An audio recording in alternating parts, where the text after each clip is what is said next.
Best Study Guide for Property and Casualty Exam. Welcome to the quiz. Define abandonment in a property insurance context. Is it A, insured cannot abandon property to insure for claim payment? Or B, insured must abandon damaged property? C, insurer can abandon the policy? Or D, a mandatory step after a loss? The answer is A. The abandonment clause in property insurance states that the insured cannot abandon the damaged property to the insurer and demand payment of the full policy amount as if it were a total loss. The insurer has no obligation to accept or take title to the property. The insured is not required to abandon property. The insurer cannot abandon the policy midterm without cause. It is not a mandatory step. Because the clause prevents the insured from abandoning property to force full payment, this is correct. Next question. What is a reserve in claims handling? Is it A, estimate of ultimate claim cost? Or B, insurer's profit fund? C, premium refund account? Or D, dividend to policyholders? The answer is A.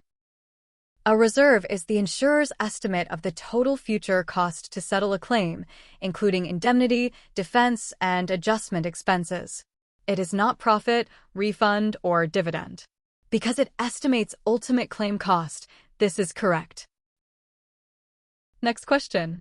What does a joint loss agreement address? Is it A, how property damage and time element losses are shared between insurer and insured? Or B, a dispute between two insurers? C, marriage of the named insureds? Or D, employee benefit plans? The answer is A. A joint loss agreement, or waiver of subrogation in some contexts, addresses how property damage and time element, business interruption, losses are shared or handled between the insurer and insured, often waiving the insurer's right to recover from the insured in certain situations or coordinating payment. It is not for disputes between insurers, that is contribution or interinsurer issues.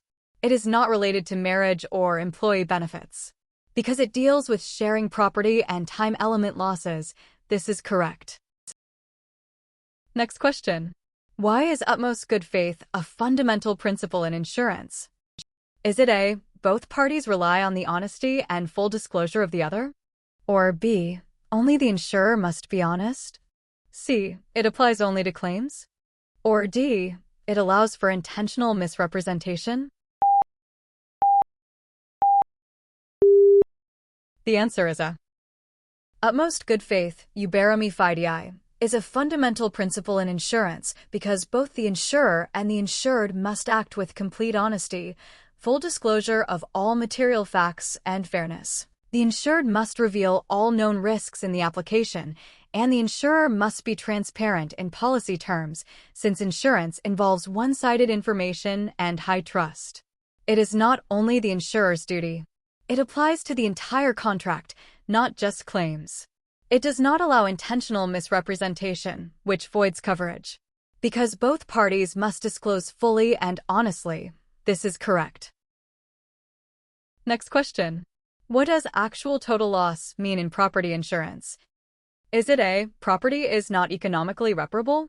Or B, a small partial loss? C, theft of a portion of property? Or D, loss below the deductible? The answer is A. Actual total loss occurs when the property is completely destroyed or damaged to the point that repair costs exceed its value, making it uneconomical to repair. Partial loss is reparable. Theft of part is partial. Loss below deductible is not total. Because actual total loss means not economically reparable, this is correct. Next question. Which factor determines liability limits in an umbrella? Is it A, underlying policy limits? Or B, vehicle type? C, credit score? Or D, number of drivers? The answer is A. Umbrella liability limits are excess and apply only after the required underlying policy limits, e.g., auto, homeowners, are exhausted.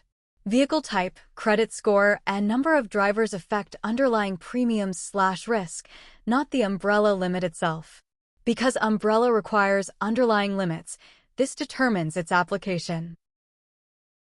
That's it for today. Don't forget to like and subscribe. Tell us how many you scored out of 6 in the comments, and let me know what topic I should post next. Bye.